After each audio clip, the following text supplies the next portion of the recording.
బ్రహ్మాండంగా పాలమూరు రంగారెడ్డి 90% పూర్తి చేసిండు. మీ దగ్గర సదర్మాటు ఇంకా ఎన్నో ప్రాజెక్టులు ఒకటి రెండు కాదు బ్రహ్మాండంగా చేసుకున్నాం. ప్రతి ఊర్లో ఉండే చెరువు బాగా చేసుకున్నాం మిషన్ కాకతీయ కింద. అందుకే తెలంగాణ వ్యవసాయం బంగారమైంది. మొత్తం భారతదేశంలో పంజాబ్ హర్యానా దేశానికి ధాన్య భాండాగారం అంటారు. ఆ పంజాబ్ హర్యానాను తలదన్ని వరి వండించే విషయంలో భారతదేశంలో నెంబర్ 1 చేసిండు తెలంగాణను కేసీఆర్ గారు. అంటే ఇట్లా చెప్పుకుంటా పోతే ఎన్నో ఉన్నాయి, ఒకటి రెండు కాదు కేసీఆర్ చేసిన పనులు. అని ఎందుకో కానీ మరి 2023 ఎలక్షన్ల మనకు సీట్లు కొద్దిగా కమ్మి పడ్డాయి, 21 సీట్లు కమ్మైనాయి. దాంతో మనం ఇవాళ ప్రతిపక్షంలో కూర్చున్నాం. సరే కొంత బాధ ఉంటుంది, ఓడిపోయినప్పుడు కొంత బాధ ఉంటుంది. మాకు కూడా ఉండే, అరే గిట్లెట్లా అయ్యాను. ఒక్కసారి ఆలోచిస్తే పోయినాయి కొన్ని సీట్లు తక్కువతో ఉన్నాయి. ఖానాపూర్లో 4000 ఓట్లతో పోయింది, పక్క కాగజ్ నగర్లో 3000 ఓట్లతో పోయింది. లేకపోతే ఇలా మనకు 4 ఎమ్మెల్యేలు ఉందరు, అన్నది కూడా తక్కువనే పోయింది. 6000తోని రామన్న సబ్ది పోయింది. లేకపోతే సగం ఆదిలాబాద్ మనమే ఉంటుంటే ఇవాళ.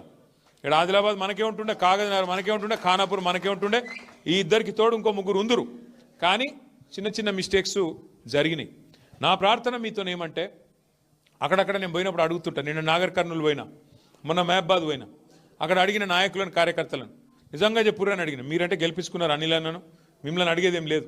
కానీ అక్కడ నాయకులను అడిగిన, నిజంగా చెప్పురు మీరు పోతే మా వాడు పోతాడు ఎమ్మెల్యే కానీ సార్ అవుతుంటాడు కదా అనుకున్నారు కదా అంటే, అవు సార్ కరెక్టే అంటారు. గా మిస్టేకే చేయొద్దు, గా తప్పే చేయొద్దు. ఎందుకు సార్ ఒక నిర్ణయం తీసుకున్నాడు కేసీఆర్ అంటే, ఇప్పుడు మీ ఎమ్మెల్యే గారిని మార్చిండు. గతంలో ఒక ఎమ్మెల్యే సాబ్ ఉండే రాతోడు, ఆయనను మార్చి అనిల్ అన్నకు టికెట్ ఇచ్చిండు. ఆడ సక్కు గారు ఉండే ఆసిఫాబాద్లో, ఆయనను మార్చి ఆడ లక్ష్మక్కకు టికెట్ ఇచ్చిండు. సార్ ఏదైనా నిర్ణయం తీసుకున్నా అంటే ఆలోచించే తీసుకుంటాడు, ఉత్తగానే తీసుకోడు కదా. ఆయనకు ఒకళ్ళ మీద కోపం, ఒకళ్ళ మీద ప్రేమ ఉంటుంది. అందరూ ఆయన పిల్లలే. కాకపోతే ఎవరు గెలుస్తారు, ఎవరు ఓడిపోతారు, పరిస్థితి ఏమిటిది. ఇక్కడ కూడా మార్చిండు, ఖానాపూర్లో కూడా మార్చి టికెట్ ఇచ్చిండు. ఓ 2 గెలిచినాం, ఒకటి దగ్గరకు వచ్చి పోయింది. అంటే సార్ ఏ నిర్ణయం తీసుకున్నా దాని వెనుక ఒక ఆలోచన ఉంటుంది, ఒక సూత్రం ఉంటుంది. మన రాష్ట్రం మంచి, మన పార్టీ మంచి ఉంటుంది తప్ప వేరేది ఉండదు.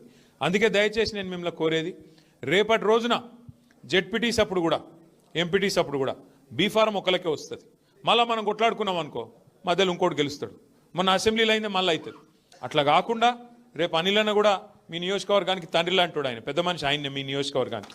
కాబట్టి రేపు అనిల్ జాదవ్ గారు 10 మండలాల్లో జెడ్పీటీసీలు కానీ ఎంపీటీసీలు కానీ కారు గుర్తు మీద ఎవరు వచ్చినా ఆడ నిలబడ్డది కేసీఆర్ అనుకోవాలి, అనిల్ జాదవ్ అనుకోవాలి, గుద్ది ఇడిచిపెట్టాలి అంతే.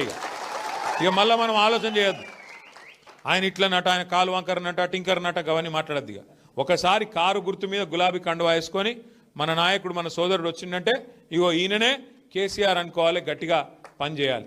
అది గల్లీ ఎలక్షన్ అయినా ఢిల్లీ ఎలక్షన్ అయినా గట్లే ఉండాలి తప్ప ఇక మనం లెక్కలేదు. ఆ తప్పు జరిగింది, జరిగేయాలి. ఎవరు అవస్థ పడుతున్నారు? అందరికంటే ఎక్కువ అవస్థ పడుతున్నది మనం, గ్రామాల్లో ఉన్న మనం. కేసీఆర్ సార్ మంచిగా రెస్ట్ తీసుకుంటాడు, ఆయనకేమవుతుంది? ఏం కాదు, ఆయన అన్ని చూసిండు జీవితంలో. కేంద్ర మంత్రి అయిండు, ముఖ్యమంత్రి అయిండు, రాష్ట్ర మంత్రి అయిండు, డిప్యూటీ స్పీకర్ అయిండు, ఎమ్మెల్యే అయిండు, ఎంపీ అయిండు, అన్ని చూసిండు కేసీఆర్ సార్. కేసీఆర్ సార్ కొత్తగా చూసేదేం లేదు, అధికారం చూసిండు మొత్తం. ఆయనకేం లేదు బాధ. ఉన్న బాధ ఇవాళ తెలంగాణ ప్రజలకు వచ్చింది. ఏమనుకున్నారు ప్రజలు కూడా? కేసీఆర్ సారే చెప్తుండు కదా, 200 పెన్షన్ 2000 చేసిండు కదా, మనది ధనిక రాష్ట్రం అంటుండు కదా సారు. కాబట్టి నిజంగానే ఇల్లు కూడా